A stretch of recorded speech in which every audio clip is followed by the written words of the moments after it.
नमस्कार। देखिए, सीखना ना कभी भी एक सीधी सपाट सड़क जैसा नहीं होता। ये तो एक सफ़र जैसा है जिसमें कई उतार चढ़ाव आते हैं और इसका अपना एक अलग ही नक्शा होता है। तो आज हम इसी नक्शे को पढ़ना सीखने वाले हैं। जरा सोच कर देखिए अपने किसी अनुभव के बारे में।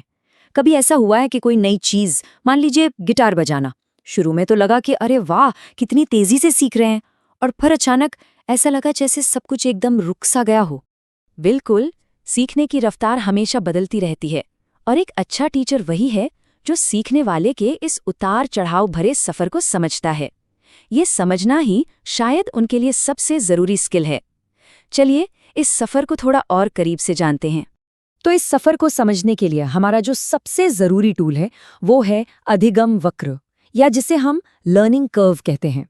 इसको आप सीखने में हो रही प्रोग्रेस का एक जीता जागता विजुअल नक्शा समझ सकते हैं। सीधे सीधे शब्दों में कहीं तो ये बस एक ग्राफ है। ये दिखाता है कि वक्त और प्रैक्टिस के साथ किसी ने कितना सीखा है। ये ग्राफ कभी ऊपर जाता है, कभी थोड़ा नीचे आता है, और हाँ, कभी कभी तो एकदम सीधा भी हो जाता है। और हाँ, यही वो सबसे ज़रूरी पॉइंट है जिस पर ध्यान देना है, खासकर अगर टीचिंग एग्जाम्स की तैयारी चल रही हो। लर्निंग कर्व सीखने के डायनेमिक्स को नहीं, बल्कि सीखने में हुई प्रगति को दिखाता है। ये सुनने में भले ही छोटा सा फर्क लगे, लेकिन इसका मतलब बहुत गहरा है। वैसे ये कोई नया आइडिया नहीं है, इसकी जड़ें काफ़ी पुरानी हैं। ये कहानी शुरू हुई थी 1885 में हरमन एबिंगहॉस के साथ, जिन्होंने पहली बार इसकी नींव रखी थी।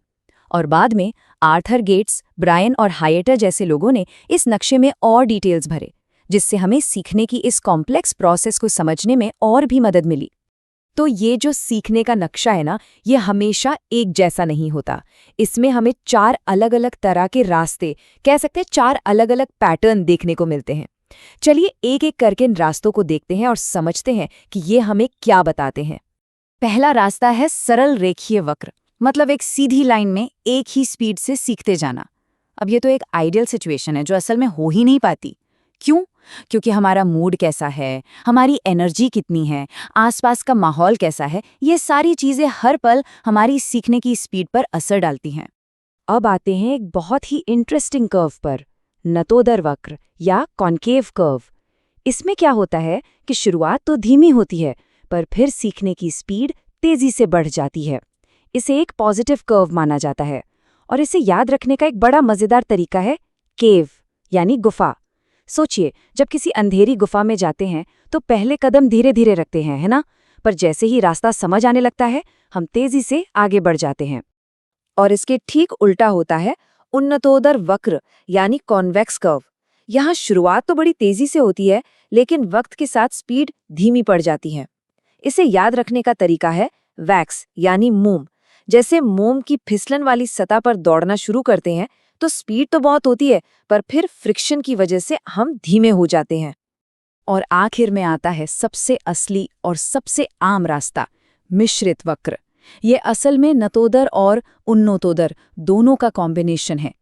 इसमें सीखने की गति कभी तेज होती है, कभी धीमी हो जाती है, और फिर से तेज हो जाती है।